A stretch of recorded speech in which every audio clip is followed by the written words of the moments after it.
স্কুললৈ খাই যাবলৈ ছোৱালীৰ কাৰণে বনোৱা আৰম্ভ কৰি দিলোঁ। একদম ছোৱালীৰ মন পচন্দৰ খোৱা বনাইছোঁ। চিকেন চালামি আৰু চিজ স্লাইচ দি চেণ্ডউইচকে বনাই দিছোঁ। এনেকুৱা কিছুমান বনাই দিলে তাই খোৱা নষ্ট নকৰে। মাজে মাজে চেষ্টা কৰোঁ তাই মন পচন্দৰ খোৱা বনাবলৈ। খাওঁতে যাতে শুকান শুকান নালাগে চেণ্ডউইচৰ লগতে চিকেন চুপো বনাইছোঁ। হাজবেণ্ড আৰু মোৰ বাবেও ব্ৰেকফাষ্ট আজি এয়াই হ'ব। ৰাতিপুৱা শুই উঠাৰ পাছৰ পৰাই এই যে কাম ষ্টাৰ্ট কৰি দিলোঁ, এটাৰ পিছত এটাকে কাম চলিয়ে থাকিব। মই সকলো সময়তে চেষ্টা কৰোঁ ষ্টেপ বাই ষ্টেপ ঘৰৰ সকলো কাম শেষ কৰিবলৈ। ৰাতিপুৱা সময়খিনি একেবাৰে বহি নাথাকি কামত লাগি গ'লে কামবোৰো সোনকালে শেষ হয়। কেতিয়াবা এনেকুৱা হয় নহয়, ৰাতিপুৱা সময়খিনিত অলপ সময় মোবাইল চাওঁ বুলি খুলি লোৱাৰ পাছত কেতিয়ানো অলপ সময়ৰ পৰা গৈ আধা ঘণ্টা সময় গুচি যায়, গমেই পোৱা নাযায়। সেয়ে আজিকালি এই ভুলটো মই কেতিয়াও নকৰোঁ। ব্ৰেকফাষ্ট বনাই ঘৰ দুৱাৰ চাফা কৰি গা ধোৱাৰ পাছতহে মোবাইল হাতত তুলি লোৱাৰ অভ্যাস কৰিছোঁ। এই ৰুটিন মতেই কাম কৰি কৰি এটা হেবিট হৈ গৈছে। সকলো কামেই হৈছে মনৰ অভ্যাস। প্ৰত্যেক দিন নিয়মমতে কাম কৰি সময়ৰ মধ্যে কাম শেষ কৰাটো এটা অভ্যাস আৰু এটা নিচাও গঢ়ি উঠে। মোৰ এনেদৰে কাম কৰি কৰি এটা অভ্যাস হৈ গৈছে। এতিয়া যদি কোনো কাম আৰম্ভ কৰোঁতে সময়ৰ বাহিৰ হৈ যায়, মনত এটা বিৰক্তি অনুভৱ হয়।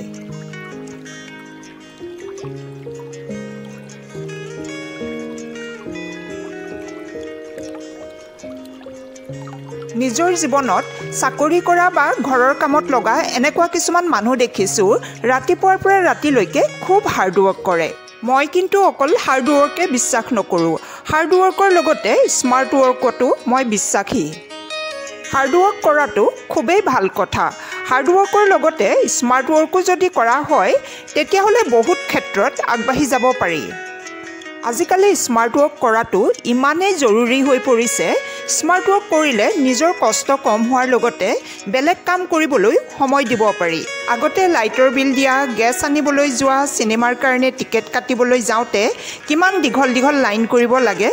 ঘণ্টা ঘণ্টা লাইন কৰাৰ পাছতো কোনো গেৰাণ্টি নাই সেই কামটো সেইদিনাখনিয়ে সমাধা হ'ব বুলি। স্মাৰ্ট ৱৰ্ক হোৱাৰ লগে লগে মানুহৰ যে ইমান সহায় হৈছে। ঘৰৰ দৰকাৰী ৰেচন, মাছ মাংস দৰকাৰ হোৱাৰ লগে লগে বিগ বাস্কেট, ব্লিংকিট, ইনষ্টামাৰ্টে 10 মিনিটত বস্তু ঘৰ পোৱাই দিয়েহি।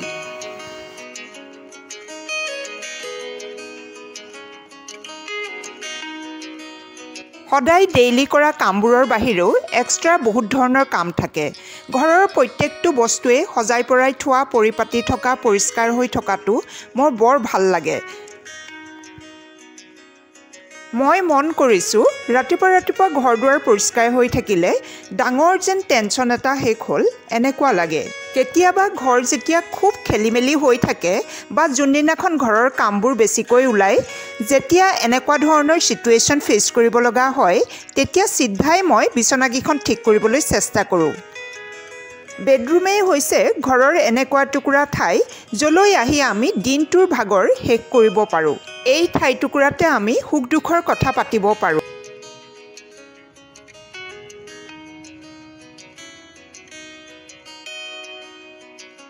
যোৱাকালিয়ে ভাবি থোৱা মতে আজি ভালকৈ বেডৰুমৰ ক্লিনিঙৰ কামত লাগি গ'লোঁ। ক'ৰবাত মকৰাজাল দেখাত সেইবোৰ আঁতৰাই দি আজি বেডশ্বীটো চেঞ্জ কৰি দিলোঁ। আটাইতকৈ ঘৰৰ কম খৰচৰ উপায় হৈছে ইনডোৰ প্লাণ্ট। ঘৰৰ ভিতৰত যিমান দামী ধুনীয়া ডেকৰেটিভ পিচ থাকিলেও এজোপা ইনডোৰ প্লাণ্টে ঘৰৰ লুকটোৱেই চেঞ্জ কৰি দিয়ে। ইনডোৰ প্লাণ্ট ৰুমত থাকিলে ৰুমটোত ফ্ৰেছ লুক এটা আনি দিয়ে। ইনডোৰ প্লাণ্টৰ ভিতৰত মানি প্লাণ্টটো পৰে। মানি প্লাণ্ট সহজতে য'তে ত'তেই দেখা যায়। পানীখিনি যদি চাফা কৰি থকা হয় পানীটো মানি প্লাণ্ট বহুত দিন থাকে। ই যিহেতু ইনডোৰ প্লাণ্টে হয়, ছানলাইট নহ'লেও ঘৰৰ ভিতৰত ৰাখিব পাৰি। ইমান যত্নও ল'ব নালাগে।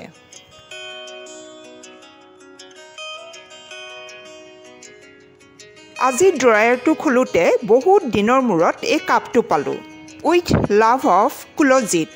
এই বাক্যশাৰী মাৰ্ক চাইজৰ কাপটোত বৰ মৰমেৰে প্ৰিণ্ট কৰাৰ লগতে মই কুলজিতক ধৰি থকা ফটো এখনো প্ৰিণ্ট কৰি দিছে। হয়তো এই ফটোখন স্কুলত বিহু সেলিব্ৰেশ্যন কৰাৰ সময়তে তোলা। সেই সময়খিনিত মই কিডজি স্কুলত কাম কৰিয়ে আছিলোঁ। কাপটোৰ আনটো চাইডে স্কুল টিচাৰ্ছে ষ্টুডেণ্টক লৈ তোলা আন এখন প্ৰিণ্ট। কাপটো দেখি মোৰ লাহে লাহে মনত পৰি গৈছে কুলজিতে স্কুলত 4 year কমপ্লিট কৰাৰ পাছত এদিন আহি স্কুল ষ্টাফক বৰ ধুনীয়াকৈ চাহ মিঠাই খুওৱাৰ লগতে মোৰ ভৰি চুই লগতে এই কাপটো গিফ্ট কৰি গৈছিলে। সি কোন স্কুলত এডমিশ্যন লৈছিলোঁ বুলি কৈছিলে, এতিয়া পাহৰণিৰ গৰ্ভত। 13 বছৰ স্কুলত কৰাৰ পাছত স্কুল এৰা এতিয়া বহুত দিনেই হ'ল। হয়তো কাপটো নেদেখা হ'লে মই কুলজিতক পাহৰিয়ে পেলালোহেঁতেন। সৰু কালৰ পৰা এতিয়ালৈকে আমাৰ জীৱনত ঘটা বহুতবোৰ ঘটনাই পাহৰি পেলাওঁ। কিন্তু আমাৰ আশে পাশে থকা বহুতবোৰ বস্তুৱে আমাক সেই কাহিনীবোৰ মনত পেলাই দিয়ে। সেয়া গান, চিনেমা, বস্তু যিকোনোৱে হ'ব পাৰে। আমি হোম মেকাৰবোৰে সদায় কিছুমান এনেকুৱা ভুল কৰোঁ যে আমাৰ লগত ঘৰৰ কামবোৰ ধুনীয়াকৈ শেষ কৰিবলৈ সময় থাকিলেও সেই কামবোৰ শেষ কৰিব নোৱাৰোঁ। কিয়নো আমি ভাবি লওঁ ঘৰতে আছোঁ যেতিয়া কামবোৰ লাহে লাহে কৰি শেষ কৰিম।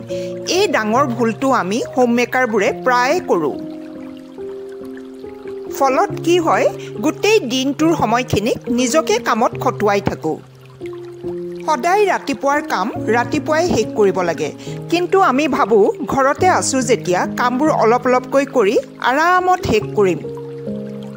এটা দিনত যিহেতু breakfast, lunch, tea time, dinner time ভাগ কৰা হৈছেই, গতিকে দিনটোৰ প্ৰত্যেক সময়ত কামো বেলেগে বেলেগে ওলাব।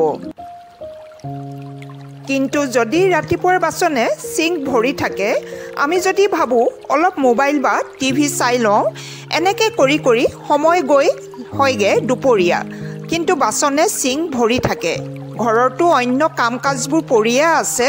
ঘৰ সাৰা, ঘৰ মোচা, কাপোৰ ধোৱা, কাপোৰ জাপা, কামৰ পাহাৰ আমি নিজেই বনাই লওঁ।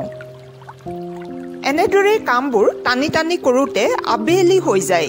ফলত হয় কি, কাম কেতিয়াও শেষেই নহয় আৰু গোটেই দিনটোত মনত এটা টেনশ্যন থাকে এতিয়াও ঘৰৰ কাম শেষেই হোৱা নাই বুলি। আমি যেতিয়া সময়ৰ কাম সময়ত শেষ কৰোঁ, মনত ৰিলেক্স ফিল কৰোঁ আৰু নিজৰ কাৰণেও সময় উলিয়াব পাৰোঁ। যদি সেই কামক আমি স্মাৰ্ট ৰুটিন বনাই কৰোঁ, ষ্ট্ৰেছ কম হয় আৰু ছেটিছফেকশ্যন বেছিকৈ পাওঁ। তেতিয়া সেই টাইমক টানি নাথাকি সময়ক আমি নিজৰ মতে চলাব পাৰিম। ৰুটিনখন মই এনেকুৱাকৈ বনাওঁ, যদি ভাবোঁ কাইলৈ কোনোবা এটা ৰুম ডিপ ক্লিনিং কৰিম বা ঘৰৰ ডেইলি কামৰ বাহিৰেও এক্সট্ৰা কাম কৰিম বুলি, তেতিয়া ব্ৰেকফাষ্ট, লাঞ্চৰ কাৰণে বনাবলগীয়া পাচলিখিনি আগদিনাখন ৰাতিয়ে ধুই কাটি ফ্ৰিজত ৰাখি দিওঁ। মই সদায় চেষ্টা কৰোঁ সেইদিনাখন ব্ৰেকফাষ্ট যাতে সহজতে বনাব পৰা হয়। আগদিনা ৰাতিয়ে মটৰখিনি বনাই ফ্ৰিজত থৈ দিওঁ। পাছদিনা মটৰখিনি গৰম কৰি লগত ব্ৰেড টোষ্ট কৰি বাটাৰ লগাই দিওঁ। এনেকৈ কৰিলে কামৰ কাৰণে বহুত সময় উলিয়াব পাৰি। যেতিয়া আপোনাৰ একেবাৰে কাষতে থকা মানুহজনে বহুত সময় দি অন্তৰৰ পৰা খোৱা বনাই, সেই খোৱাৰ সোৱাদখিনি আৰু বেছি টেষ্ট হৈ উঠে। আজি হাজবেণ্ডে দুপৰীয়াৰ কাৰণে পনীৰ আংগাৰা বনাইছে, তাকে ব্ৰেডৰ লগত টেষ্ট কৰিলোঁ। 2-এটা বস্তু ল'ব লগা আছিলে বাবে 5টা বজাত হাজবেণ্ড আৰু মই ওলাই গ'লোঁ।